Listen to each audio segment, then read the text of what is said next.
AI-nya. Jadi CCTV akan tahu mana sih perilaku yang menurut CCTV itu mencurigakan. Jadi nggak usah tuh sampai lihat berjam-jam lama-lamain. Oh gitu.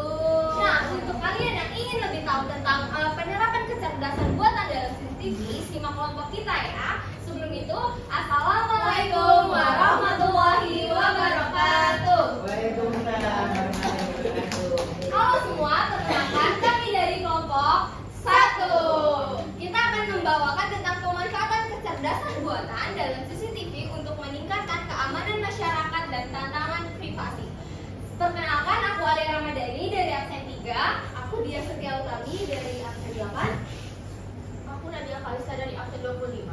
Aku Scholastika Rizal dari absen 32.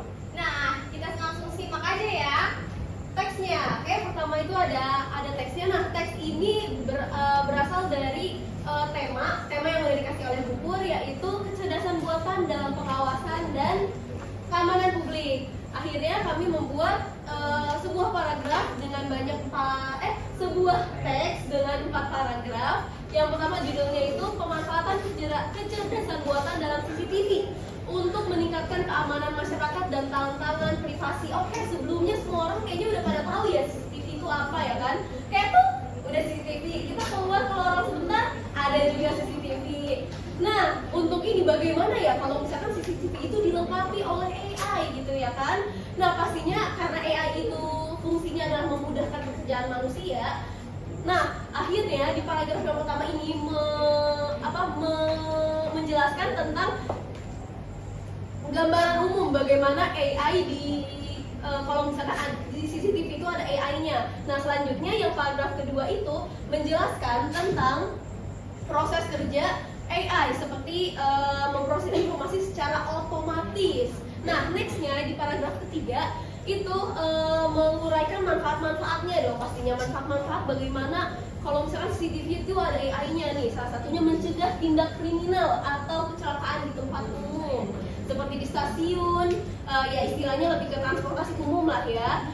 Habis itu pusat pembelanjaan dan jalan raya. Habis itu ada paragraf terakhir yaitu paragraf keempat. Itu walaupun ada banyak banget ya manfaatnya, tapi tetap aja ada tantangannya, ada suatu masalah nih yang tercipta, yaitu apa? Masalah privasi, ya kan? Nah, karena ada masalah privasi di sini, jadi kita tuh harus bersikap bertanggung jawab dan bersikap bijak lah ya kan, karena biar ada keseimbangan antara keamanan dan hak privasi masyarakat. Itulah yang dibicarakan oleh teks yang kami buat ini. Kemudian selanjutnya adalah gagasan utama. Jadi dalam teks kami ini menggunakan pola pengembangan deduktif, di mana kalimat utamanya terletak di awal paragraf dan setelah kalimat utama merupakan kalimat-kalimat penjelas dari kalimat-kalimat tersebut. Jadi gagasan utama dari teks kami adalah kecerdasan buatan atau AI semakin banyak digunakan dalam berbagai sektor, seperti contohnya di bidang keamanan. Nah, dalam CCTV yang dilengkapi dengan AI, kamera itu tidak hanya mampu untuk merekam satu gambar, tapi juga mampu untuk memproses informasi secara otomatis.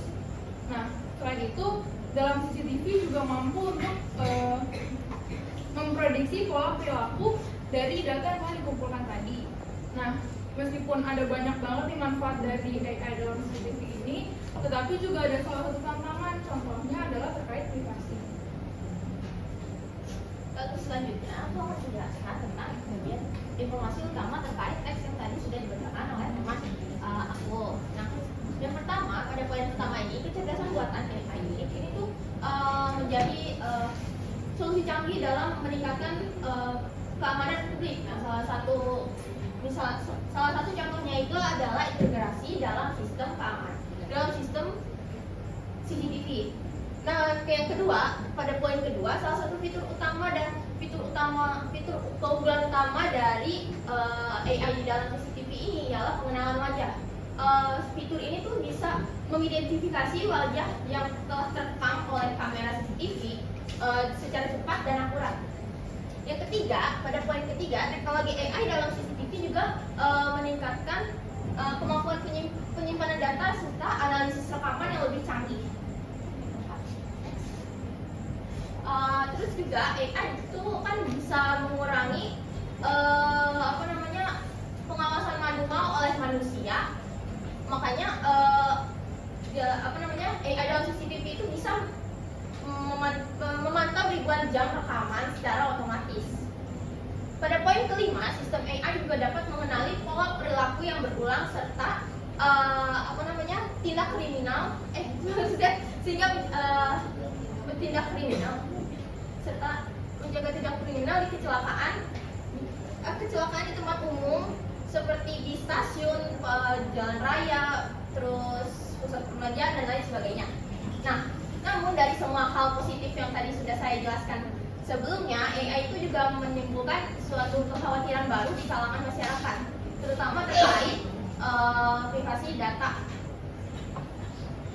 Next adalah hipotesis.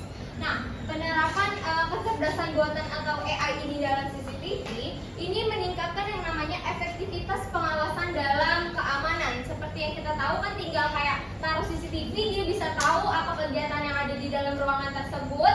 Nah, dengan CCTV ini bisa dengan mempercepat identifikasi ancaman dan juga menganalisis perilaku yang mencurigakan. Kayak sebagai contoh, nih tempat ini kan ada CCTV kan. Terus kalau misalnya ada yang mencuri ataupun ada yang melakukan tindakan-tindakan yang menurut CCTV ini adalah hal-hal yang negatif, maka CCTV tersebut kalau udah menggunakan AI bisa nyambung ke handphone, bahkan bisa bunyi. Ada yang sekarang tuh ada yang kayak gitu, bahkan kita bisa ngomong langsung terdengar dari CCTV walaupun kita di jarak jauh. Sebenarnya CCTV ini ada tantangannya, yang tadi udah kami bilang, tantangannya adalah pelanggaran privasi, sehingga kita butuh ada regulasi kuat, yaitu untuk menjaga keseimbangan antara keamanan dan juga hak privasi manusia. Next. Kemudian selanjutnya adalah kata teknis. Kata teknis yang pertama adalah teknologi. Teknologi ini memiliki pengertian metode ilmiah untuk mencapai tujuan praktis. Kemudian yang kedua ada privasi. Privasi memiliki arti kebebasan atau keleluasaan pribadi. Yang ketiga ada preventif. Preventif ini adalah tindakan yang bersifat mencegah. Jadi CCTV ini merupakan salah satu tindakan preventif untuk mencegah atau mengurangi tindakan kriminal. Nah, kira ada pun.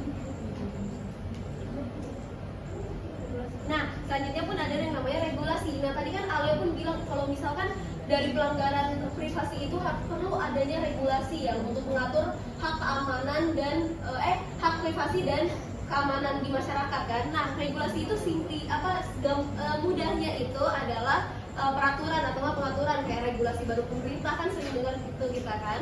Nah, selanjutnya kecerdasan buatan. Kalau kita omongin dari kemarin itu ada kecerdasan buatan, yaitu adalah cabang ilmu yang telah dibuat oleh manusia yang tugasnya pastinya untuk membantu pekerjaan manusia.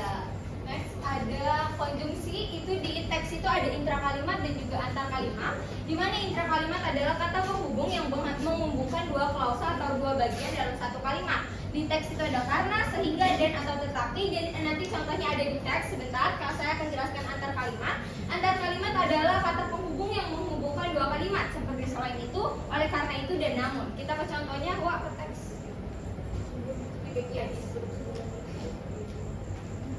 Ya, nah, di sini ada contoh intrakalimat yaitu dan, bisa kalian baca dengan membajukan teknologi, CCTV dan AI. Terus juga ada konjungsi atau identifikasi ancaman atau perilaku. Yang ketiga ada konjungsi tetapi juga memproses informasi. Dan yang keempat itu ada konjungsi karena, di mana ia memberikan alasan dalam memantau ribuan jam rekaman karena sistem akan mengirimkan peringatan langsung. Nah, yang kelima itu ada konjungsi sehingga membuat pengawasan lebih efisien. Next.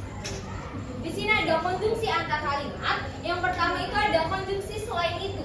Selain itu, kecerdasan buatan juga dapat memprediksi pola perilaku. Yang kedua, itu ada yang namanya konjungsi namun. Namun, penerapan AI dalam CCTV juga menimbulkan tantangan. Yang ketiga, itu ada konjungsi oleh karena itu. Oleh karena itu, penting bagi pengelola CCTV berbasis AI untuk mematuhi regulasi yang ada. Sebelum kami tutup presentasi ini, kami